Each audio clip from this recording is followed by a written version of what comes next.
Para muchas personas el cine mexicano fue una imposición porque lo Exacto. ponían y no había más que ver. Y tienes que ver Macario, y tienes que ver a Pedro Infante, Y y te tienes tiene que que ver a... gustar, Y te además. tiene que gustar porque si no fracasaste como mexicano. Sigue siendo un comentario bastante recurrente. Antes las películas sí eran buenas. Antes esas sí eran películas de verdad. Sí. Esos sí eran hombres. No, Y esas, sobre todo, esas eran las buenas mujeres, las sumisas. Que el gobierno se dio cuenta muy a tiempo de cuidado con lo que están diciendo en el cine, Sí. porque era un medio que llegaba a todos lados. Toda esta inversión de gobierno también es como yo pago la fiesta, no me patees el Exacto, pesebre, ¿no? Exactamente.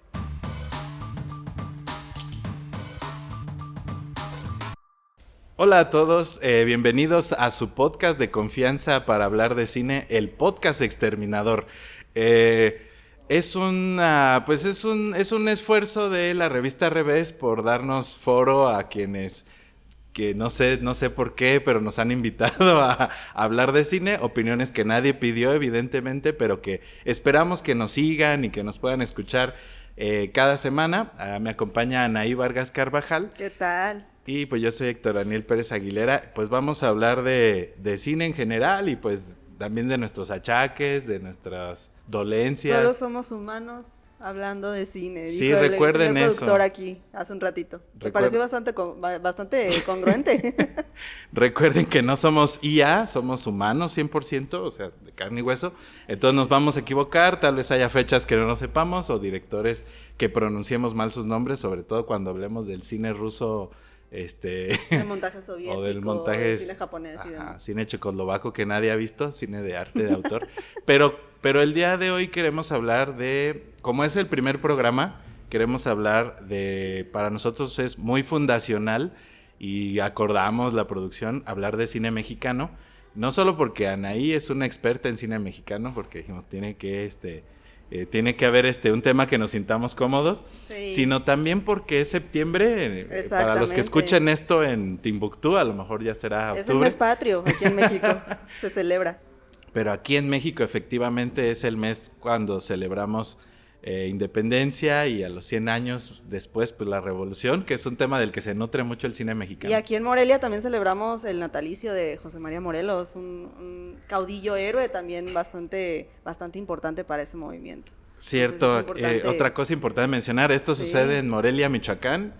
Dice un amigo locutor de radio, Kisifur Guerrero, a quien mando un saludo, un saludo salido de mi corazón, que tiene una frase de Morelia que dice el centro del universo, el centro del mundo, Morelia, Michoacán. El alma de México. El centro de cantera, Así es. Corazón de cantera de México. Bueno, pues aquí...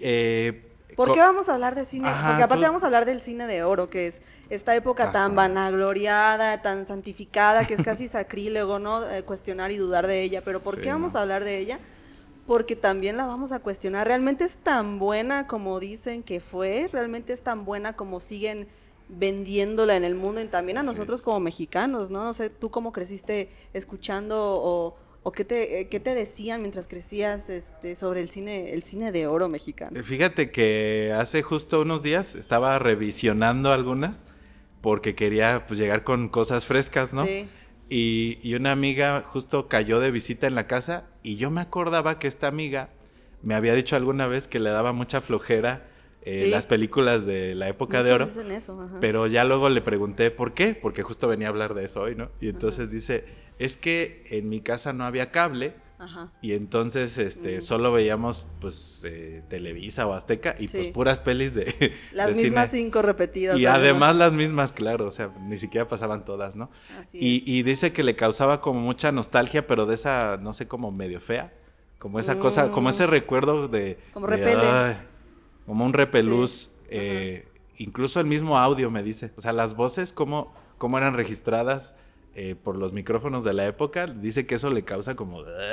Pero yo creo que es como cuando te ponen el libro de la escuela a fuerzas, ¿no? Yo creo que así le pasa al cine mexicano. El libro de historia, además. Porque yo creo que, además, bueno, creo yo que también un país se cuenta a través de su cine, ¿no? El cine que se ha hecho. Y creo que, pues sí, el cine mexicano, aunque ahorita está muy apestado, muy vapuleado por mucha gente, incluso el cine de oro, es historia de México. Entonces, a través de esas películas también nosotros descubrimos, obviamente no estábamos vivos en esa época, entonces descubrimos pues qué se contaba, cuáles eran los temas recurrentes, qué era lo que buscaban decirnos las voces que estaban en activo en ese entonces, ¿no? Yo creo que a nuestra generación, para los que nos ven, quienes nos ven, no sé, dependiendo la edad que tengan, pero para los de nuestra generación, como que nos llegaba el cine mexicano ya con el tabú, Sí. ya medio apestado, Ya. porque tal vez, me voy a atrever a decir algo, espero que no sea muy funado o controversial, pero como que esta generación que fueron nuestros papás, Sí. venían de ver mucho cine de ficheras tal vez, y Ujú. esa era la parte baja, ¿no? Ya la parte oscura, Muy ese decadente. oscurantismo del cine mexicano. Exactamente. Y yo siento que ellos, que nos criaron a nosotros, más boomers, digamos, Sí. nos decían, no, guácala con el cine mexicano. Porque yo recuerdo claramente que mis papás y mis tíos, de repente hasta se mofaban de repente de algunos personajes, de algunas películas, incluso de la forma de hablar de, no sé, de Pedro Armendáriz cuando hacía de Indito, ¿no? O así. Ándale, sí. Por eso digo, no me vayan a funar, Indito es una expresión boomer. Pero justo ese cliché del indígena Exactamente. era muy como muy no sé, como Era mal muy visto, estereotípico, pero sí, o sea, como para mal, ¿no? como para mal, y solo la gente que se dedicaba a las artes o al cine o al teatro, que tenía como más formación de artes o de cultura, Ujú. veía las cosas buenas del cine mexicano. Así es. Entonces Fíjate que pero el gran público, quién sabe. quién sabe cómo les llegó. Fíjate que a mí, en mi caso, la referencia que tenía yo del cine de oro mexicano también se remonta a la familia, como en muchos casos de los buenos mexicanos, digamos, que precisamente hablaban sí. de eso, de que, bueno, sigue siendo un comentario bastante recurrente en mi familia, sobre todo, que antes las películas sí eran buenas, antes esas sí eran películas de verdad, Sí. esos sí eran hombres. Ahora esas... vamos a decir, esos sí eran humanos. Ándale, y Ahora- esas, sobre todo, esas eran las buenas mujeres, las Sí. sumisas y los machos. Entonces todavía sigue siendo como esta concepción de que así es como tendría que ser el mexicano para muchas generaciones, ¿no? Pero yo decía humanos porque en el nuevo cine mexicano ya van a ser monitos de IA, hechos vía IA. Ojalá no, ojalá no. Bueno, en ese cine hecho por humanos y para humanos y con humanos, pues era un cine también que hablando de la historia, digo, Sí. bueno, primero vamos a ver si el cine mexicano está sobrevalorado o no, pero hablando de la historia también era un cine que como dices, en las familias podía ser el pan de cada día, porque recordemos que tenía era casi una imposición, Sí. porque era lo que había en la televisión. O sea, la televisión, o sea, mucha gente de entrada no va al cine o no asistía, y todavía no asiste al cine, y todo lo que le llega audiovisualmente en esa época era televisión. Entonces, como Azteca y Televisa, pues luego se hicieron de los estudios para producir televisión, pues era como una especie de herencia cultural, ¿no? Tú Sí. tenés unas pelis, yo tengo otras, y sí, justo las pasaban, Y todavía, todavía. todavía las pasan ahí como estrenos, no es cierto. Es que están los memes, ¿no? De Estreno, María próximamente, Candelaria, mañana en sí. Canal 5.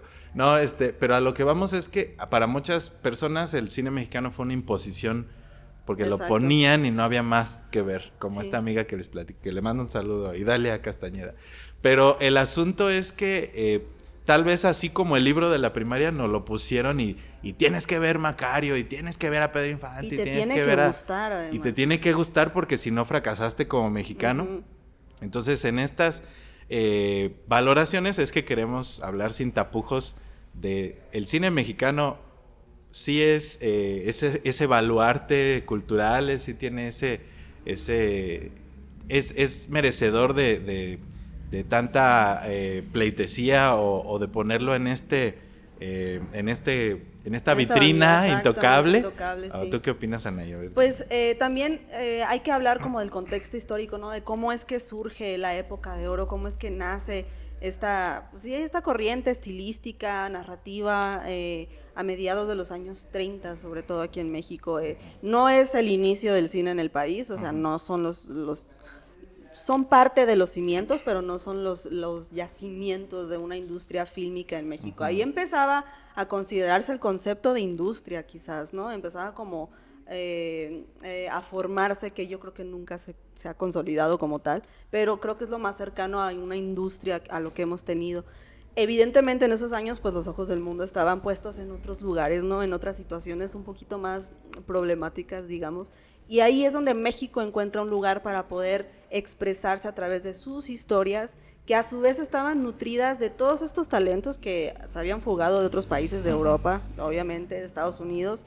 Emilio Fernández venía del cine de Hollywood, Dolores del Río venía del cine de Hollywood, entonces se dio como esta confluencia de culturas, de visiones, de estilos, y es así como nace la época de oro, y por eso creo que también, hablando de valía, es tan valiosa en cuestión estilística, porque se ve la influencia del expresionismo, se ve la influencia ya en el terror, en películas como El fantasma del convento, como Dos monjes, se ve ese impacto que tuvo el cine de otros países en el cine mexicano, pero se hizo propio, además. Es como cuando hablas de estos talentos de otros países, también uno ve los títulos, los créditos de las películas, que además los ponían al inicio, porque sí. que eso era muy bonito, pero y nada más, ¿verdad? Era y un al final estilo, ya nada. sí. Ajá. Esos títulos uno los lee cuando empiezan las películas de la época de oro y hay nombres extranjeros también, sí. porque eran justo iluminadores, bueno, que de hecho algunas veces en los créditos decía alumbradores, que era como gracioso ese concepto. Había asistentes de cámara, había camarógrafos, fotógrafos que venían de otros países.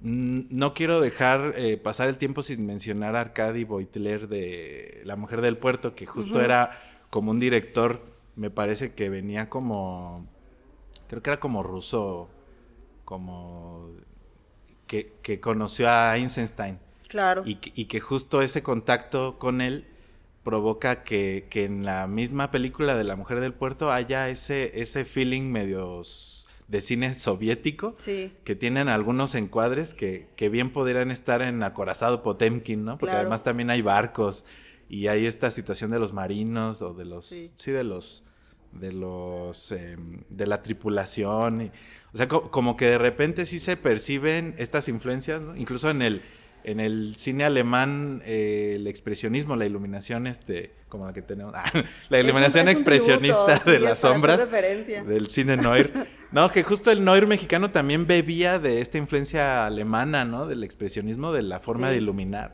Claro. Mira, ahorita que mencionas justamente a Eisenstein, pues quién fue uno de los que anduvo ahí echando ojo en la producción de Que Viva México y en el cine que realizó Sergei Eisenstein, pues fue nada más y nada menos que Gabriel Figueroa, uno de los nombres más importantes en la historia del cine mexicano, o sea, no nada más en cuestión de cinefotografía o en las duplas con directores, sino pues hasta la fecha sigue siendo referenciado, yo creo que lo va a ser para siempre, ¿no?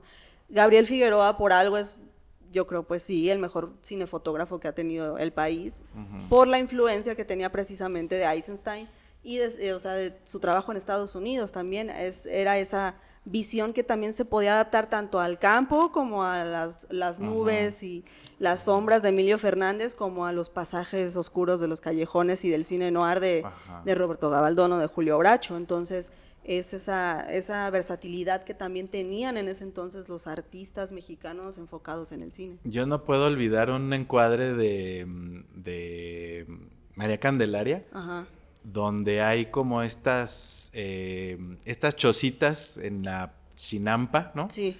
Que están hechas como de maderitos, pero que dejan pasar la luz, y justo Figueroa se ve muy noir, pero un noir muy mexicano. Sí, exacto, folclórico. Porque deja pasar este sol, supuestamente sol, en la cara de esta, ¿cómo se llama? Dolores del Río. Dolores del Río, claro. Que se ve su rostro con rayas, ¿no? Así por las sombras de la maderita de la que está hecha la chinampa. Y dije, mira qué forma tan inteligente de darnos este feeling noir, de este misterio a resolver, de todo, o sea, pero todo en un contexto muy de comunidad indígena, ¿no? Pero sin dejar de lado la iluminación noir, incluso al interior de estas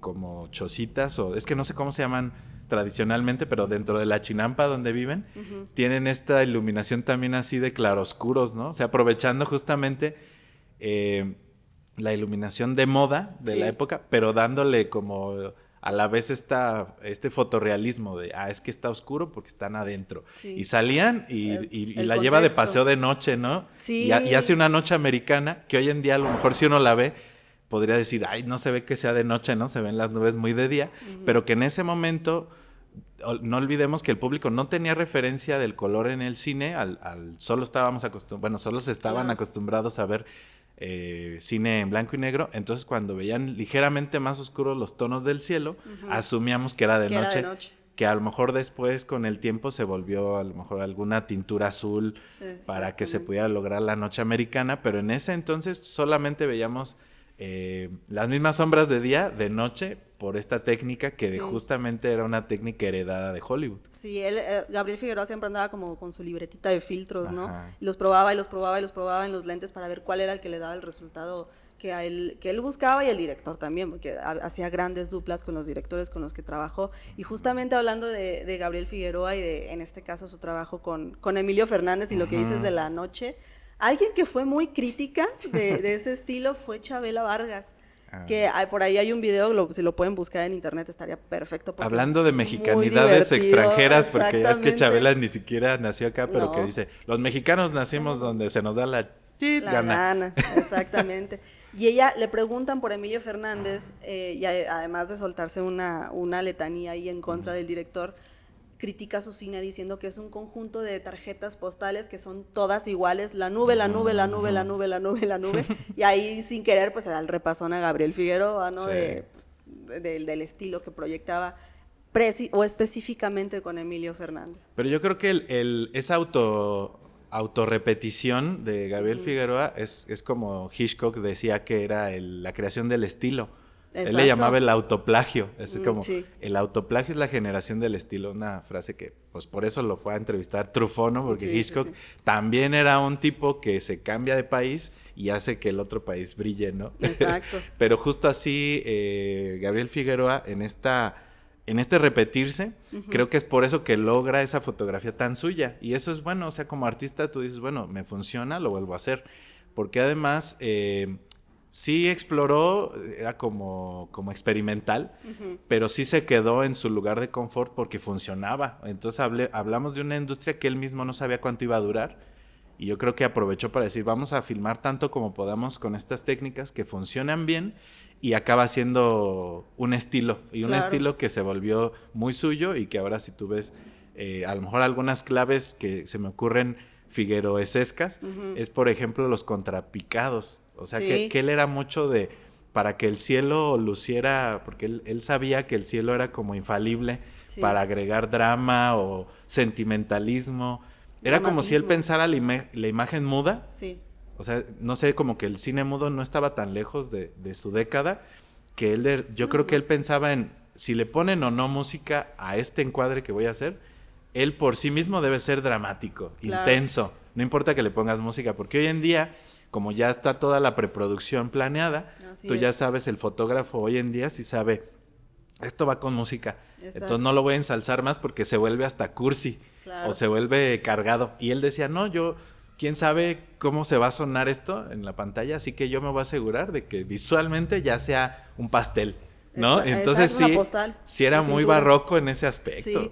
Y hablando de música, la música fue muy importante para darle identidad al cine de oro mexicano, sobre todo desde sus inicios, y un hombre muy importante que es considerado el padre del cine de oro, pues es Fernando de Fuentes, ¿no? Tú particularmente querías hablar de Fernando de Fuentes. En la música, fíjate que leyendo los titulitos, las teletas, que además eran una belleza porque eran hechas a mano, o sea, imagínense que hoy en día pues cualquier fulano con una compu, con un celular, hace unos títulos, ¿no? Para su video. Para la historia de Instagram, así. No, y de hecho ya las mismas apps tienen sus herramientas visuales que con un botón, pero antes se ponían a pintar los nombres con brocha, a veces sobre fondos, que tenían que verse bien en blanco y negro, que tenían que fotografiar bien, brillo, contraste, todo lo hacían a mano y con la misma cámara de cine los iban grabando, ¿no? A veces hasta se notan los cartones cómo se van así desplegando, o disolvencias cruzadas para ir de uno a otro. Pero en esos títulos recordé que me sorprendió mucho ver el nombre de Silvestre Revueltas, que fue un gran compositor mexicano tan importante que tiene su propio festival, su propio teatro, o sea, muchas cosas se llaman Silvestre Revueltas, porque es un gran referente de la composición, pues sí, nacional, ¿no? Sí. Y justo él hizo la música de Vámonos con Pancho Villa, que es una de las películas que forman parte de esta afamada trilogía de la Revolución de Fernando de Fuentes, que platicábamos off the record antes de que, en lo que Baldo y Paco conectaban todo el despliegue tecnológico para lograr esta producción, platicábamos de que él fue como muy fundacional, ¿no? Claro, es importante el para... papá, sí, o sea, para muchos es el padre, hay quien incluso lo considera el padre del cine mexicano, que como decíamos hace rato, pues no es que haya iniciado ahí el cine mexicano, pero sí ya lleva como a estas producciones a otro nivel, ¿no? Inicia con lo que dices, la trilogía de la Revolución, que está conformada por El Prisionero 13 de 1933, el compadre Mendoza, creo que ese es del 35, y Vámonos con Pancho Villa del 34, o sea, una tras otra, y en el 34 a la par hizo El Fantasma del Convento, que es una película de terror, una de las mejores películas mexicanas, si me permiten dar la recomendación aquí. Que vamos a comprometernos a hacer un especial de cine de terror mexicano, y probablemente, pues, si la producción nos da esta libertad, nos dijeron que libre cátedra, así sí, que pues, ya los comprometimos aquí al aire. Vamos a hacer a lo mejor también uno de cine de terror en general, porque bueno, pues ya viene octubre, noviembre, sí. Pero sí, justo en el tema de la trilogía de la Revolución, vamos a ver algo interesante ahí, porque platicábamos que Fernando de Fuentes también tuvo esta evolución como director en la que empieza haciendo sus producciones de manera muy de autor, como que él buscando su propia voz, incluso repite a los actores, ¿no? En estas 3 películas. Sí. Manuel Fraustro. Fraustro, que sale en las 3, sí. Y el compadre Domínguez, que sale en Prisionero 13, que casi si las ves en desorden, no sé si ves primero el compadre Mendoza y luego Prisionero 13, yo hasta encontré un revolucionverso ahí, porque dije, no manches, es como si el pobre señor, ¿cómo se llamaba? Cornelio, no, Rosalío. Sí. Que es como si Rosalío, ahora es que me quedé con el trendy de Rosalía, ahora que es Rosalio, don Rosalio, hubiera vivido tanto como para tener esa mala vida con su mujer y su hijo, o sea, como que el trago amargo de al principio del Prisionero 13 a mí hasta me hace sentido como si fuera el mismo personaje, como si don Rosalio se hubiera vuelto comandante y luego fuera y tuviera ese castigo, ¿no? Ese karma, porque es una trilogía muy interesante porque hay como mucho de castigo en ella, o sea, son los 3 finales, bueno, no es por spoilear a la gente, son películas de los 30, ya si no las han visto es porque de plano, ¿no? A mí no me gusta spoilear, en otros lugares donde opinamos de cine luego no me gusta spoilear. Un saludo a Horizonte Cinema y un saludo a las otras colaboraciones. Saludos. Que tenemos, pero justo ahí luego digo, no me gusta spoilear, pero con películas como que están en cartelera o que están recientes, pero bueno, con las del cine mexicano, pues yo creo que no hay problema. Pero justo estos 3 finales son terribles, o sea... Sí, son muy trágicos. Son trágicos, siempre se muere el más amado personaje o el que genera como más raíces, porque justamente creo que ahí Fernando de Fuentes está dándonos una especie como de atisbo de lo que se vendría con todo lo que era el cine de la época de oro, o sea, era algo así como trasfondo histórico, porque es como aleccionar, o sea, como esto que decías del cine que es bueno. Los buenos valores, la moral y demás. Exacto, como que había una necesidad de decirnos a los mexicanos cómo portarnos. Cómo portarnos, exactamente. Es moralista, pues, en pocas palabras, pero también tiene este background, este contexto muy histórico como para validar. O sea, si él quería hacer un drama, tenía que tener algo de educación de por medio, como una especie de evangelización de la mexicanidad, porque yo creo, para bien, que también él decía, bueno, si vamos a hacer cine mexicano hay que hablar de lo mexicano.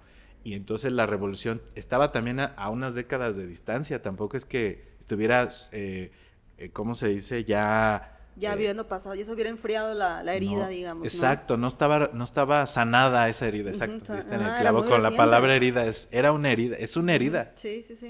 Sí, y de hecho, hablando de castigo, pues el Prisionero 13, no sé si pudiera decirle censura, pero el final original del Prisionero 13 era muy diferente, o sea, fue cambiado porque no le gustó pues a los altos mandos, ¿no? De ese entonces, quienes permitían la exhibición o la distribución de las películas. No les gustó el mensaje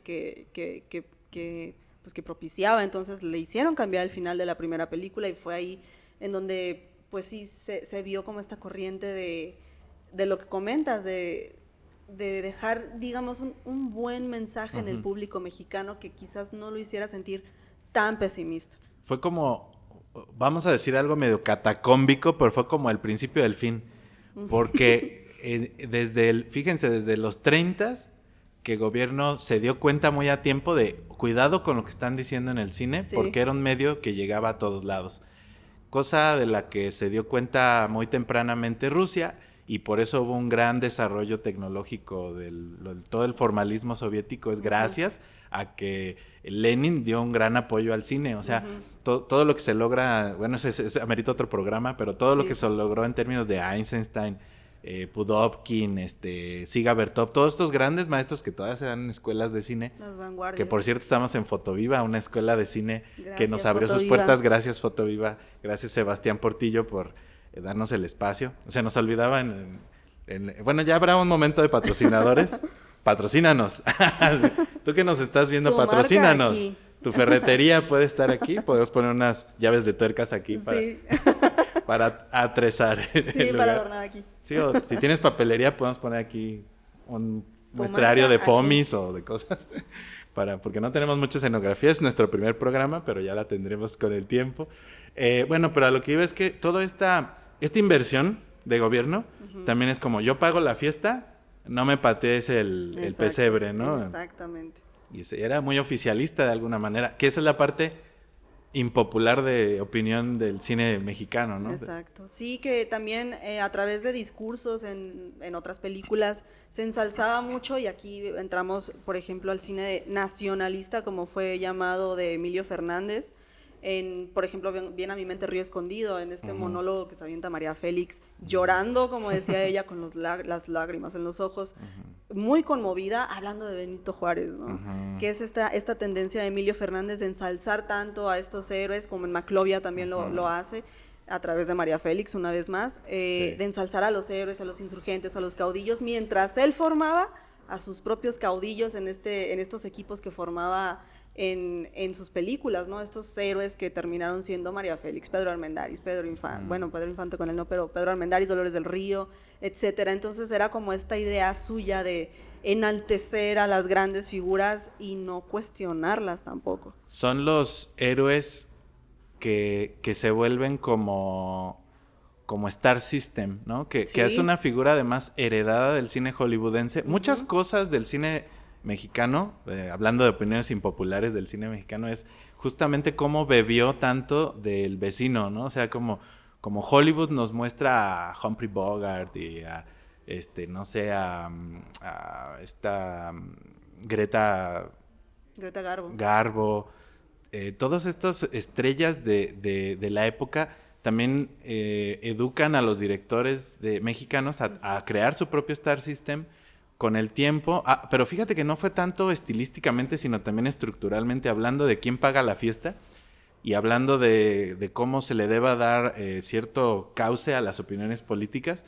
Justo la influencia de Eisenstein en los directores mexicanos trató de ser removida sistemáticamente, porque por eso la inversión de RKO en los estudios Churubusco, o sea, no fue también tan gratuito de, ustedes mexicanos quieren hacer cine, yo les presto cámaras y luces y dinero, sino también había, si uno mal piensa, había una intención también política de decir, pero no me hagan cine ruso, o sea, háganme cine extranjero, americano, o sea, americanicen su producción y ese es el buen cine, ¿no? Entonces, no solamente en los fierros, o sea, en la parte técnica, sino también en la parte narrativa, como lo has dicho, esto de crear héroes, esto de crear Star System, o sea, de que la gente dijera, voy a verla porque es de Pedro Infante. Porque ni siquiera el nombre ahí enorme. El nombre, la carota, ¿no? En el póster, ¿no? De María Félix. Pintados también. Que además eran hermosos, ¿no?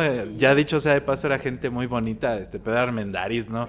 Su cara, imponente, su cuerpo enorme, así. O sea, era gente muy bella que se volvían estos héroes populares que sí nos recordaban los héroes de las batallas, digamos, no ficticias, sino la revolución, la independencia, etcétera. Pero sí justo le rendíamos mucha pleitesía a estas figuras, pero heredado de este sistema de te va a funcionar la industria si creas la necesidad de volverlos a ver. Claro. O sea, era un gancho, pues, o sea, si veías a María Félix, ya ibas automáticamente, aunque no importaba quién producía, quién dirigía. Qué es la película, pero ahí está María Félix. Exacto. Que también es un cuestionamiento, me regreso un poquito a lo que comentaba al inicio, que se escucha mucho este argumento de que ya no hay estrellas como antes, Ajá. ya no hay tan buenos actores, ya no hay tan buenas actrices. ¿Realmente eran buenos actores y buenas actrices? Yo creo que lo que no hay es que el Star System ya se dio, porque gracias a Internet, la globalización, el estar más conectados, nos damos cuenta de que el mundo es enorme y que hay miles de artistas haciendo miles de cosas, que si tú no tienes cómo llegar a la pantalla grande, haces un TikTok y eres más viral, tienes más vistas que una película creada por un estudio y que costó un montón de dólares, ¿no? Así es. Además, tú ves ahorita una actriz aquí en México, digamos, cine mexicano, actual, del 2025, actuar como María Félix. ¿Qué vas a pensar? Que es mala. Está sumamente sobreactuada, es fársica. ¿Por qué? Porque también las tendencias de actuación, las tendencias artísticas han surgido se han ido por otros lados, se han encauzado y se han enriquecido también de las historias que han ido surgiendo de 1930, 40 al 2025, o sea, vean la cantidad de años que han pasado. Claro, sí, justo fíjate que antes de venir también acá al programa, platicaba con Sandra, quien mando un saludo. Yo nada más mandando saludos. Todo Morelia, Héctor, sí. Pero es que es mi esposa, ni modo de no mandarla a saludar, ¿no? Y dices que la viste antes de venir. Si no la mando a saludar, luego me va a pellizcar. Ya no entra a su casa. Me va a poner una almohada mientras me duermo. No, ella me decía algo que le aprendí mucho a Sandra en la cuestión de dirección escénica, porque luego nos ayudamos, ¿no? Yo le ayudo a las cosas de teatro y ella me ayuda a las cosas de cine. Luego ella me dirige a los actores. Y justo aprendí algo muy interesante de estas cuestiones de actuación del cine antiguo, del cine de la época de oro. Y ella le decía estatuas emotivas, que seguro es algo que aprendió en la academia. Las estatuas emotivas, que son como estas poses que no verbalmente comunican el estado de ánimo, porque también, otra vez, la época del cine mudo no estaba tan lejos. O sea, que me parece que Santa fue la primera película con audio, ¿no? Del 32. De Fernando de Fuentes, ¿no? No, creo que no es de Fernando de Fuentes. Bueno, vamos a googlearlo ahorita. Producción ahí nos va... Es que les decíamos que somos humanos opinando de cine, no tenemos toda la... Pero sí fue la primera película sonorizada. Ajá, no tenemos toda la Wikipedia. Por influencia del cine gringo, además. Exacto, entonces esa situación de las poses, ¿no? De si estoy sufriendo hago esto, ¿no? Sí, exacto. Y si me voy a dormir, me pongo en pose de dormir. Sí. Si me voy a morir, entonces como que todas las emociones las tenían que transmitir de una manera muy visual, porque era como la tendencia actoral de ese momento, o sea, tenías que exagerar, incluso el maquillaje, ¿no? En algunas películas fuerte. Es muy cargado. Las pestañas, las cejas, o sea, son mujeres de campo y ves las pestañas así. Ajá, ¿no? Exacto, y esas cosas que uno ahora las vería falsas, que han envejecido mal, pero que en su momento era totalmente entendible, porque además imagínate, la tecnología del cine era innovadora. Era algo así. Antonio Moreno, gracias, producción. Hay producción. De Santa, es como hay portero, hay producción. Gracias, Valdo, gracias. Gracias, Valdo. Nos rescatas. Sí, necesitamos un prompter conectado a ChatGPT, ¿no? Para preguntar de rápido. Sí. Como un apuntador ChatGPT. Vamos a implementarlo. Patrocínanos ChatGPT. Y justo esa situación del cine sonoro hacía que la palabra impactara, pero como que no era suficiente. O sea, se pensaba que el diálogo no era suficiente y que el cuerpo tenía que hablar demasiado, también muy teatral, ¿no? Porque en teatro ves a los actores muy de lejos, entonces estaban acostumbrados, muchos de ellos pues también provenían del teatro y tenían que llenar el espacio, como dicen ellos. La emoción. Entonces, si iban a llorar intenso, ¿no? No un sollozo, que es algo que estilísticamente ha cambiado mucho por la tecnología, porque algo que hablaba es que las cámaras de antes pues eran muy poco, el material era fotosensible, pero muy poco. O sea, eran los albores de esa tecnología, recordemos, pues eran filmes que necesitaban mucho calor en las luces para que se viera una imagen, ¿no? Entonces imagínate, bajo tanta luz, pues ellos pensaban que tenían que ponerse maquillaje más claro para que la piel se viera más blanca y poder llegar al negativo, ¿no? A y entre el imprimirse. blanco y negro y demás, o sea, sí todo tenía que ser relativamente exagerado, ¿no? Tenía que mostrarse más de lo natural, que ahora hay mucha tendencia al naturalismo o a la contención, totalmente opuesto a lo que se veía en ese entonces, Exacto. ¿no? Y eso lo da la tecnología. Exactamente. Hablando de tecnología, quisiera recordarles que nos den like y se suscriban al canal y además compartan el video, compartan el audio con quien le gusta hablar de cine y con quien no también, para que se entienda y se Sí, conozca un si poquito tienes un más. amigo o amiga que no le gusta el Exacto. cine, mándale el podcast para trolearlo, Mira, ¿no? sí, También. ándale. Mira, si te da insomnio, también lo puedes Lo escuchar. puedes poner. Una hora de palabrería sobre cine, Exactamente. pues duerme a cualquiera, ¿no? Sí. Bueno, menos a los que nos gusta esto. Hablando de cine de oro. Oye, y también regresando un poquito a Fernando de Fuentes, que no dirigió Santo, fue Antonio Moreno. Antonio Vamos Moreno. a recordarlo bien. Allá en el Rancho Grande fue Claro. uno de los emblemas también, ¿no? Que aparte llevó el cine de México a otras partes del mundo. Esa película es tan fundacional que no solo inauguró para muchos la época del cine de oro, porque si uno googlea y le busca, pues aparece allá en el Rancho Grande. La de Tito Guizar. Tito Guizar, el actor. Pero también pasa algo que yo quería también como acá platicar en estas opiniones impopulares del cine mexicano, o estas cosas como no tan buenas, no tan loables. Es que justamente Fernando de Fuentes es un caso del típico artista que empieza siendo reaccionario, ¿no? Con su trilogía de la Revolución, donde es muy áspero, no romantiza la revolución, de hecho la muestra de una manera cruel, fea para los dos bandos, tanto para el revolucionario como para el gobierno. A los dos les toca castigo, pero hay justo los finales que dice censurados, ¿no? También el final de Vámonos con Pancho Villa me parece que era otro, que es más terrible del que de por sí tiene ya. Sí. Pobre Fraustro, cómo le tocó hacer sufrir en todas las películas. Pero a lo que voy es que justo estas películas tan, por decirlo así, mordaces y contestatarias. Y luego él mismo se instauró en el mainstream, ¿no? La típica historia del artista. Eres reaccionario, luego eres mainstream, con Allá en el Rancho Grande inaugura la comedia ranchera, ¿no? Donde los valores revolucionarios ahora son el puro back, ahora sí, antes era el tema, pero ahora ni siquiera es el tema, solo la estilística. Solo escenario, solo el decorado era revolucionario, pero la trama ya es amorosa, ya es más lo que pasa entre los humanos que viven en ese contexto. Dicen algunos teóricos que saben más de esto a nivel académico, que de hecho es una desustancialización, o sea, es como quitarle sustancia a la revolución, a lo mejor mal pensando, para que el mismo gobierno que patrocinaba todas estas películas, ya sale el sol. Ya estamos iluminados, ahora sí, ¿verdad? Gabriel Figueroa estaría feliz con estos Figueroa. cielos. Gracias, le está gustando el programa, ¿eh? Que a usted también le está gustando, denle like, suscríbase al canal. Si a usted como a Gabriel Figueroa le está gustando el programa.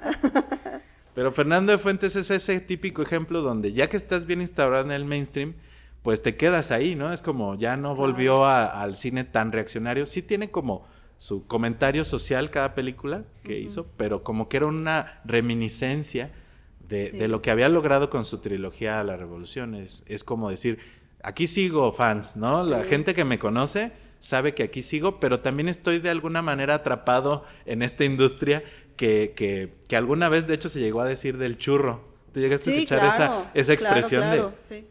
Sí, de puro churro. Y fíjate, tan es así que allá en el Rancho Grande se volvió a hacer con Jorge Negrete. Tuvo su remake. Sí, exactamente. Jorge Negrete ya era la estrella del cine mexicano, ¿no? Y a Tito Guizar, pues, digámoslo amablemente, nos lo pelucearon. Entonces, vamos a hacer ahora la misma película que significa tanto, que es tan emblemática, pero con nuestra estrella principal, ¿no? Que Jorge Negrete, además de estrella, era diva. Sí. Entonces, pues sí, ¿no? Era como darle entre comillas, prestigio a una película que ya de por sí lo tenía. Sí, era como esas indicios del mainstream, justo es esa la del remake, ¿no? O sea, un remake,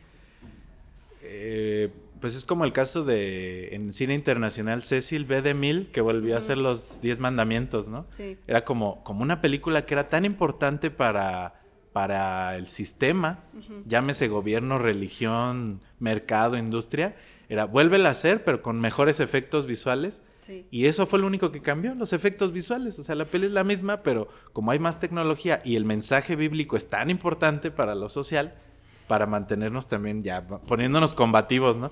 Pero para mantenernos dóciles, tranquilos, pues religión y gobierno siempre han buscado cómo financiar de alguna manera los contenidos o para tener más control sobre de ellos. Porque sí, la verdad es que si uno ve el cine de la época de oro, hay películas, sí se siente cuando están independientosas, ¿no? Cuando son todavía combativas. Hay un riesgo. Hay riesgo, exacto, hasta de los actores, ¿no? Sí. Que en entrevistas luego, por ejemplo, Silvia Pinal ha dicho, no, pues es que Buñuel me hacía hacer cosas bien raras, que a veces yo ni entendía, pero pues que como era su musa o confiaba en mí, pues yo las hacía sin chistar, pero era como que ella confiando en la revolución de alguien más, ¿no? Pues lo que hizo con Viridiana, sacarla de España envuelta en bolsas de basura abajo de su abrigo para... Pues ahí le dio una estocadita a Francisco Franco. Sí, al franquismo y a la religión, ya de paso, porque siempre fue muy antirreligioso Buñuel y este tipo de cosas no prosperaron en el cine de oro, o sea, sí están ahí. Era casi prohibido, yo creo, ¿no? Pero eran mal vistas en su momento, o sea, ahorita ya son de culto y todo, y uno podría pensar que se pone todo en la misma bolsa, ¿no? Época de oro del cine mexicano y es la misma bolsa y no. No. Dentro había compartimentos de lo prohibido, de lo mal visto. De hecho, hablando de La Mujer del Puerto, otra vez, justo hay un desnudo que fue también muy así de, ay, ¿qué pasa con esas películas? O sea, sí mostró el cine de autor y que había formas de hacer cine de calidad, pero también no tuvo tanta popularidad como uno pensaría. O sea, creo que ni les fue bien en taquilla. Muchos de estos ahora películas de culto eran mal vistas. Sí, porque no reflejaban los valores y la moral, ¿no? Que estábamos hablando hace ratito, que se buscaba, digamos, incrustar en la mente o en el inconsciente del mexicano a través de su cine, porque también luego piensan que cine de oro es justamente nada más comedia ranchera o los machos y en caballos y las Adelitas. Los Tres García, además, pero no, el cine mexicano de la época de oro también tuvo una amplia cobertura del cine. Ahorita mencionabas a Hitchcock, del cine noir, por ejemplo, en Distinto Amanecer, ¿no? Lo que hacía Julio Bracho, a su vez de la mano de Gabriel Figueroa. Y pues te contaba también estas historias de las calles de México. El mismo Emilio Fernández, que también se adaptaba tanto al campo como a las ciudades de una manera más, ¿cómo lo decimos? Quizás como más oscura, con películas como Salón México, Víctimas del Pecado, que también te hablaba pues de la mala vida que pueden llegar a tener los trabajadores de las calles, de los turnos nocturnos, las bailarinas, las prostitutas, las cabareteras. Entonces también te hablaban de ese tipo de historias. También había ese lado B, digamos, a esta alegría, este folclor de las canciones de Pedro Infante o de Jorge Negrete. Para los que nos ven o escuchan y son de corazón más oscuro como los nuestros, pues ahí está el cine noir de la época de oro. Hay que buscar ahí un clavado ahí interesante en estos directores. No olvidar a Gabaldón con la otra, que también es Dolores del Río, ¿no? Si mal no recuerdo. Que hace justo ahí un despliegue actoral muy bueno, porque le toca hacer como esta gemela, la buena y la mala. Para los boomers fue la usurpadora de su tiempo. Sí, porque la usurpadora es como lo mismo. Para que los millennials entiendan. Entendí esa referencia. Sí. Justo en la otra de Gabaldón hay esta iluminación expresionista. No se me olvida mucho cuando la va a visitar a la cárcel. Y hay unas sombras de los barrotes magníficamente fotografiadas, que son como esta impronta o esta rúbrica de lo noir, ¿no? Y cómo a través de los barrotes, ¿no? La va a visitar, y cómo esta mujer desdoblada, esta mujer duplicada, ¿no? La mujer duplicada, como el hombre duplicado. es esta chica que es bien portada, el aspiracional moral, ¿no? Que también el cine mexicano se encargó en construir, pero que la parte oscura, como dices, porque ya estamos en la parte oscura de este iceberg, es justamente la hermana más cascos ligeros, dirían otras generaciones. Ahora podríamos decir solamente es una mujer contemporánea, ¿no? Libre, porque de hecho cuando uno ve esta película, en vez de, si uno ve el cine mexicano hoy, pues como hay otros valores, pues ves otras cosas, ¿no? En su momento se supone que ella era una malvada, ¿no?